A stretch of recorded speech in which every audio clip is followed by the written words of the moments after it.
Hi, welcome to my show. It's all about you.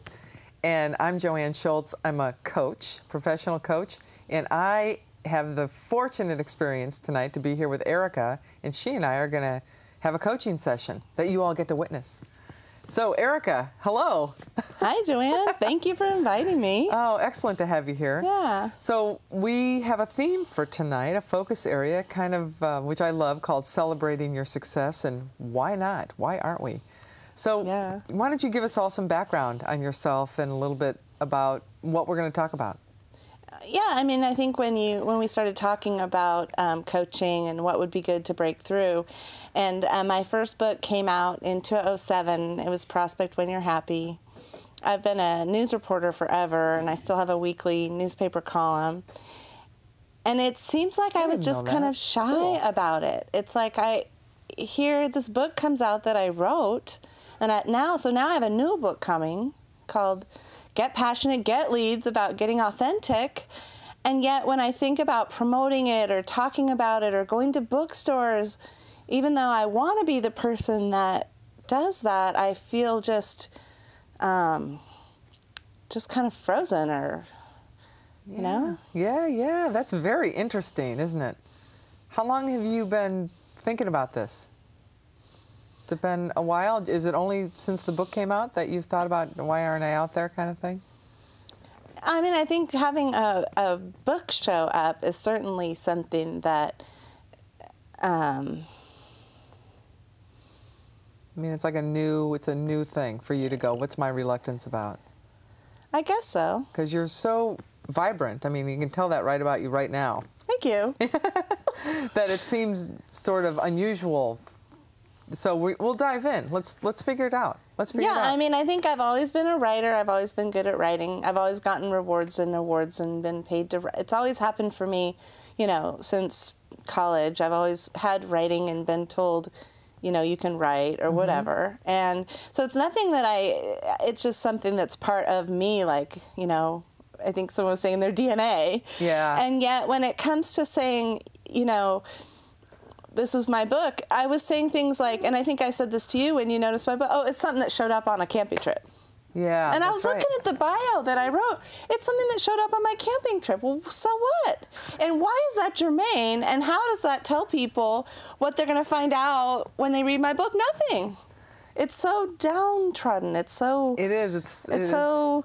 But you said all your life you've gotten awards, you've always written, it's always just been a part of who you are, and it is maybe part of your DNA. Is it that you don't see it as an event worth celebrating?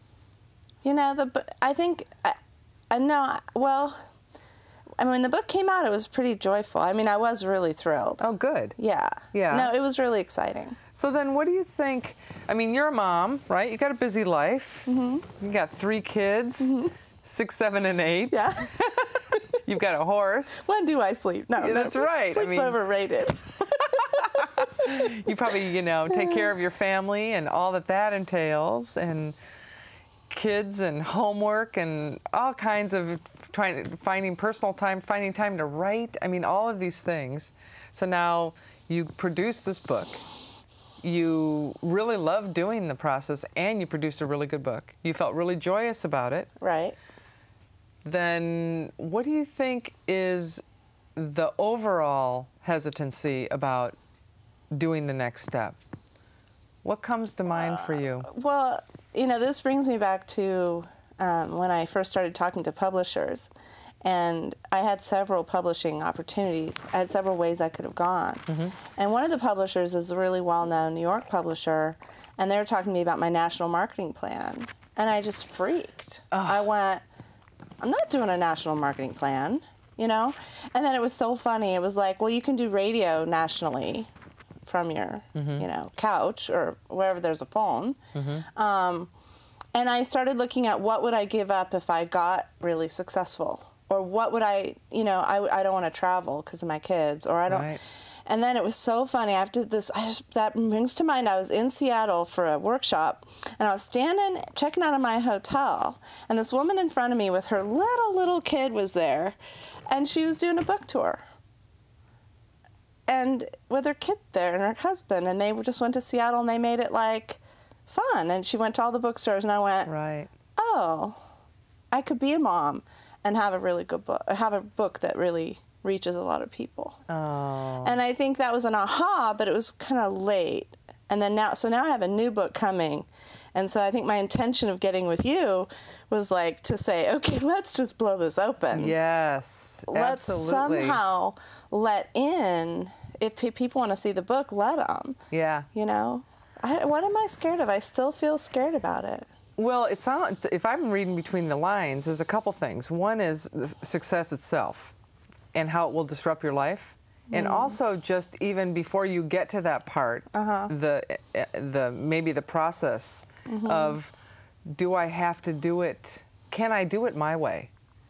So if you were out, let's say you decide, I'm going to go out and I'm going to promote my new book. Okay. And I'm going to make it my way. Okay. Where I don't have to give anything up. What would that? That's nice. Yeah. What would that look like? How would you do it your way? I guess more kind of webinar, more remote. I think some travel, but not the travel somehow I envision. I think I was reading one person who launched their book, and he spent like a whole year driving around the country and stopping at all the bookstores, and I just went, I could just never do that. Like, oh, yeah. I started really moving into all these things I can't do, and I think I wasn't looking at what would be good. Yeah, if you did it your way. That's what I say in my book. I know.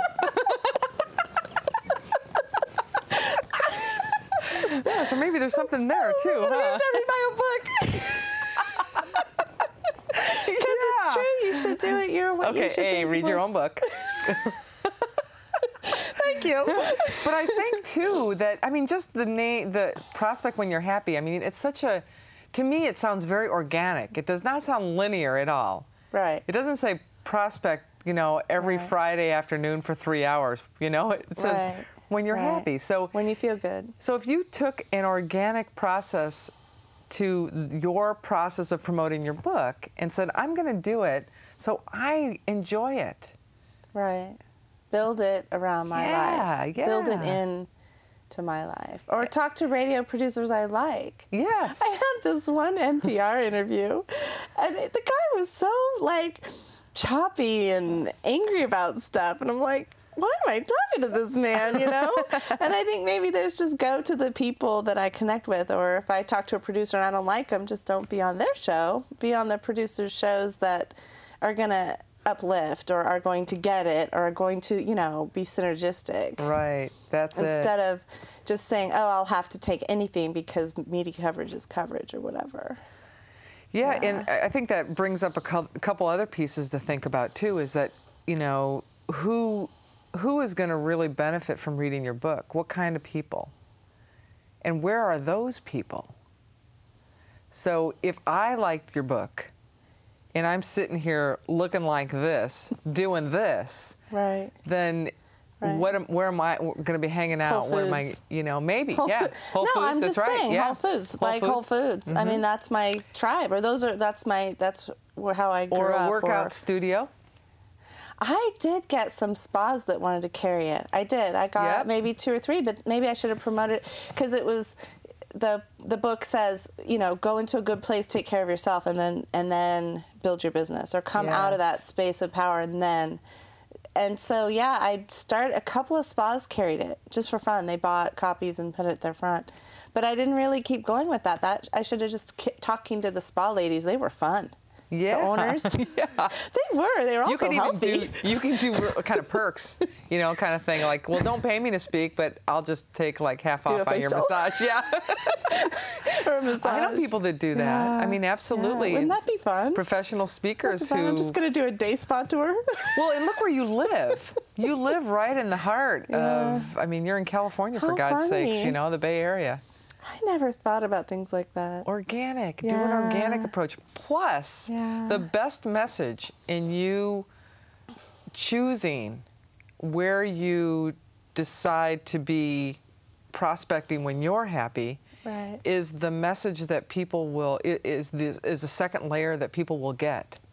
Right. They'll say, oh, this girl wrote about that? And look at her. She's actually doing it that way, too. Right. Right. Yeah, so yeah, I can see why you would have gone, a national business plan. Oh my God. No wonder you didn't want to go out and see anybody. Yeah, then I chose a different publisher who was up in Oregon, independent mom publisher, Nancy McCleary. Oh my gosh, she's so supportive of me and having kids and being a mom, being a writer, and Yep. she's a whole person, supporter of the whole, you know. When I met her, I just knew that was where that was the route my book was going to go, because it was going to be in the hands of someone who would be very caring for it. Yes. And so, yeah, I mean, there's that being true to oneself, having the marketing or having whatever comes out of getting the book to the right people. Yeah. Having it be part of connecting with other people that are like-minded. Yeah, and that's your It's in some tribe. It's in some churches too. Yeah, it's in a couple of and churches you go to that are church? carrying it. No, but my daughter's first grade teacher wanted it in her church bookstore, and they just loved it. It's a Unity church, and they happened to have married my husband and I. It was one of those synchronicity things. Yeah. But I think other Unity church bookstores, Right. like those kinds of places where people go who are like-minded. Yeah. Yeah. So maybe the difference is that you don't have to go out and get it. You just have to pay attention to, you just have to hang out with what it is that you already are attracted to. So your people, your moms, your publisher, right? The moms are your people. Yeah. Right? And a lot of the moms, you know, God, the statistics these days, the women who wrote the book Womenomics talk about 83% of the purchasing power comes from women. The decisions. Yeah, the decisions, and they talk about their careers and negotiating for having it done their way, and you know, the whole, that's a whole arena where people are entrepreneurs at home, raising a family and working. Yeah. And I think that's growing. Obama's statistics talk about that. The president talks about the growing statistics of entrepreneurs. And one of the things I'm interested with my new book is, it's interesting because lately I've been working with a lot of women who are coming out of parenting. Their kids are 10 and 11. They're a couple years ahead of me, or 14, 15, and they want to go back into the workforce. And so they're trying to get back into something they're passionate about, but it's so different than before they had kids. Yeah. Because they can't just throw their whole self in their work anymore. No. Their whole self is all split up in all these parts, and so they're looking at, so I think that's an interesting point, is to just listen to who I connect with and who gets nourished from what I bring. Yeah. Who's nourished by what I'm sharing. Yes. Is staying true to yourself, staying authentic. Yeah. Not trying to cartwheel yourself for the corporation or the company or the...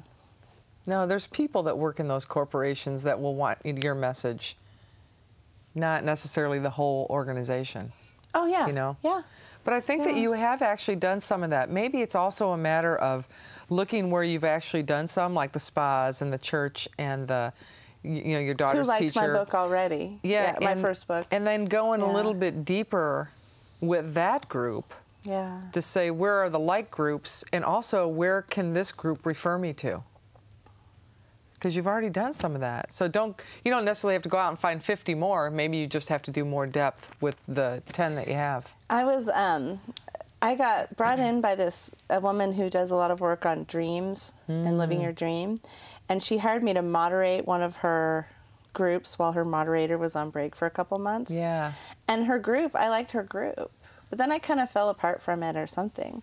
But I think, and it was an international group. Oh, but they wow. were all about like living your dream or coming back to your dream. And every person in the group was into that.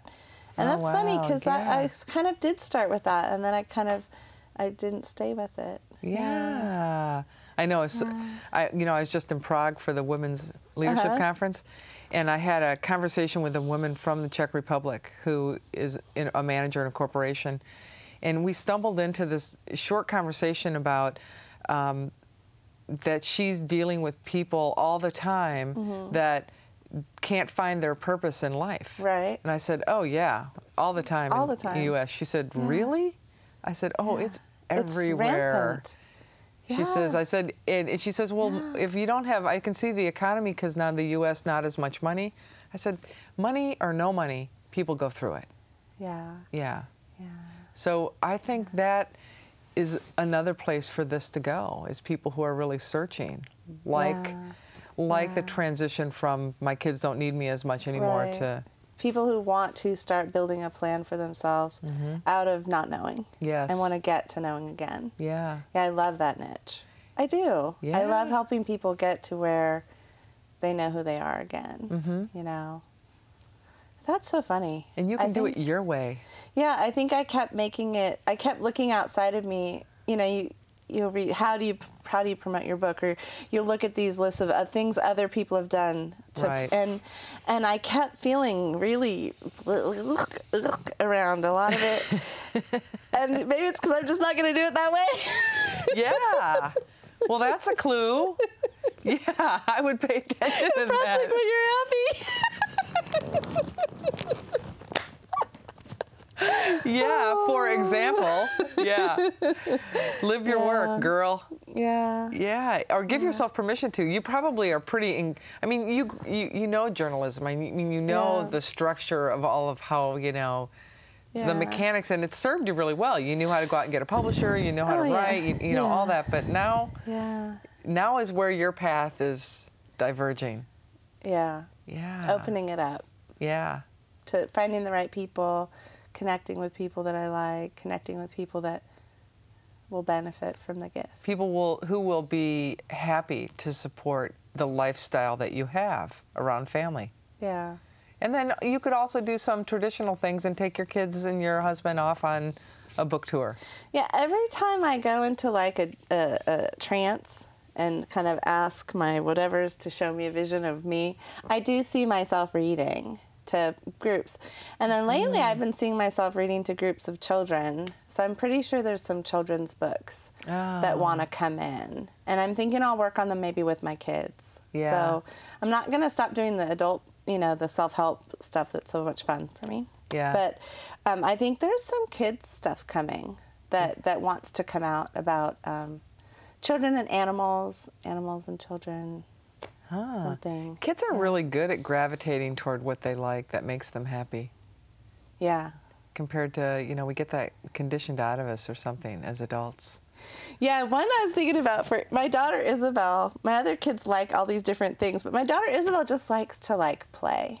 Yeah. And she's almost 9, but she doesn't do this. She doesn't want to play soccer. My other kids play hockey. She doesn't want to play hockey. She doesn't want to. She really just wants to like play, like just do stuff on her own and have space. And I was thinking about writing a book about a kid, because right now a lot of the moms are driven and they're getting their kid to, they're doing piano and then they're doing tennis. And then I had a talk with an Italian mom who was so worried about college, who her son is 9 and he doesn't like sports. And I said, well, who cares? Have him do good in city council. I mean, have him do good in something else. And so I was thinking about writing something for Isabel that's just, I just like want to play, or I just want some space, Mom.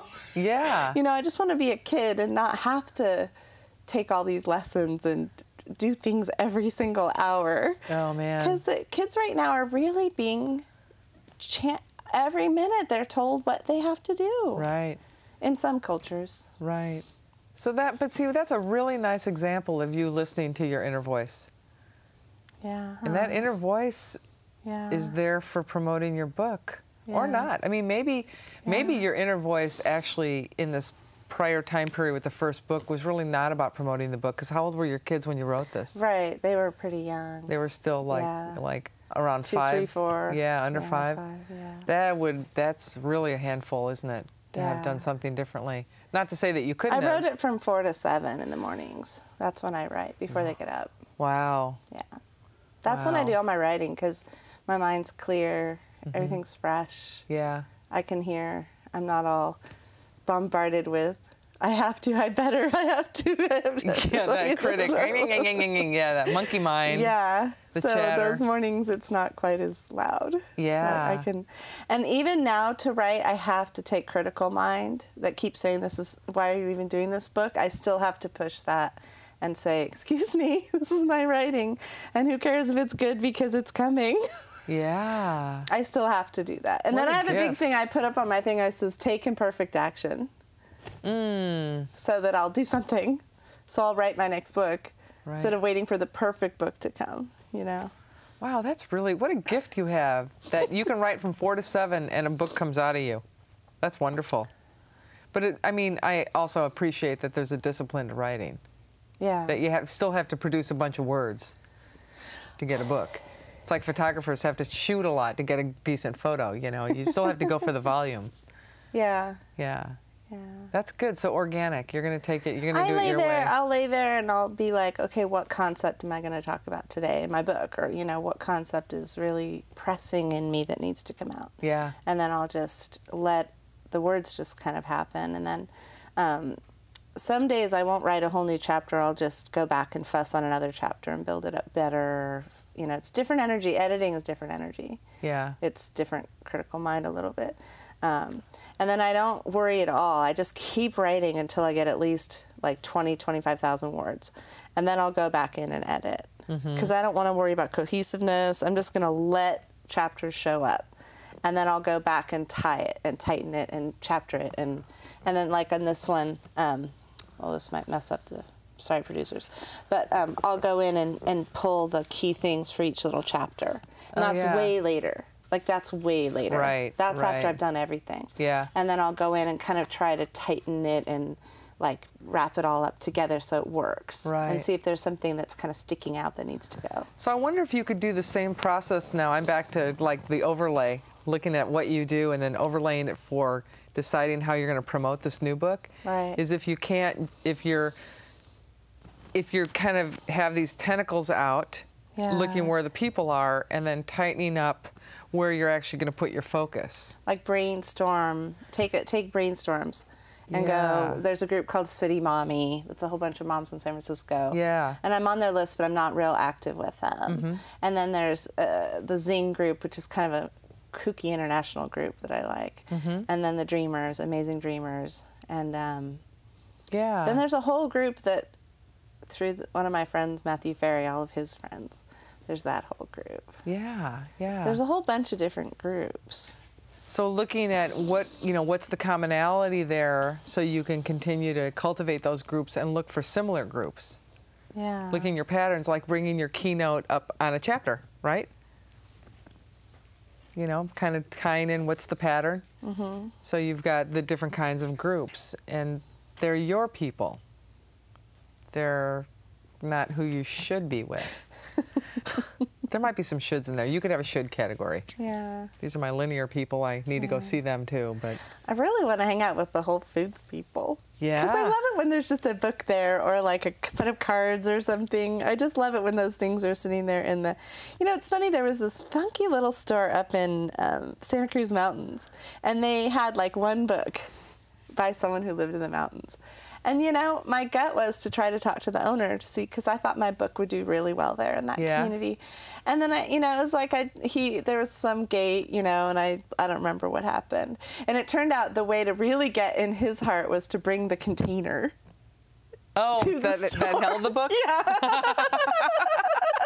He couldn't just send the book because then it was like too much to think about. He needed because if you brought the container, then and you just sat it, then, you know, my hairdresser wanted it, and she also wanted something for it to sit on. So everyone who came and get their hair cut at her salon would look at it, and she could say, that's my client. Yeah. But, you know, I think maybe it'd be fun to think about a fun container to package with it. And not as something that I would have to do, but just something enjoyable. I think that's great. So that when maybe that's something Isabella might be interested in doing. Oh, she loves things like that, picking out the frame. Yeah, or making something even. Maybe that's her thing. Yeah. Her contribution. And that's how you can bring your kids in, right? Yeah. You want to make it a family affair. Yeah. And you probably obviously have to talk to somebody at Whole Foods. I think so. Find out what their deal is. Yeah. What their gates are, their rules. Yeah. Yeah, see, it's all there. Yeah. Your obstacles are really clear. Yeah, for some reason I shifted out of what I teach and went to the traditional, what everyone says about promoting your book. Yeah. And that's silly because... well, I think it takes a lot of courage to do it your way. I mean, we're conditioned that success looks a certain way and that we use a certain process to get there. Yeah. But I think over time, more and more, not so much. And women are reinventing it. You know, we don't. If you want something, if you want a top multitasker, give it to a mom. Yeah. You know? Oh, well, that's my saying is like, if you want something done, ask someone busy. Yeah, absolutely. Because someone sitting on the couch, they're not going to do it. No. I just always, I think, you